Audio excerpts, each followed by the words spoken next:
मुलं राजकारणात नाही. कारण मी एकदा घरात विषय आल्यावर त्यांनी मला विचारलं की प्रवीण दटके आता आमदार आहेत, ते आले म्हणे तुमच्या मुलाला युवा मोर्चाचा अध्यक्ष करायचा आहे. म्हटलं चांगली गोष्ट आहे, त्याला अध्यक्ष करण्याच्या आधी माझा राजीनामा घेऊन घ्या. म्हटलं मग त्याला करा. तुम्ही असं कसं म्हणता? मला नाही मान्य. माझा मुलगा म्हणून त्याला राजकारणात स्थान मिळेल हे नाही, त्याने आपल्या कर्तृत्वाने आपलं स्थान निर्माण करावं, मग त्याला तुम्ही घ्या.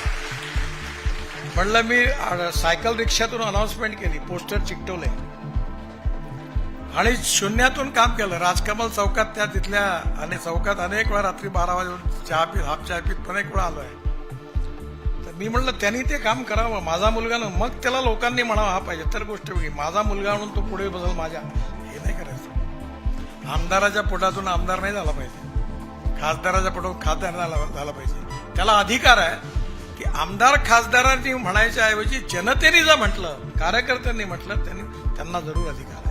मी जे लोक आपलं कर्तृत्व सिद्ध करतात त्यांना जरूर अधिकार आहे. कोणाचा मुलगा मुलगी असणं गुन्हा नाही आहे. आणि त्यामुळे आज आपल्या सामाजिक राजकीय जीवनामध्ये राजकारणाचा अर्थ समाजकारण आहे, राष्ट्रकारण आहे, विकासकारण आहे. And politics is a instrument of socio economic reform.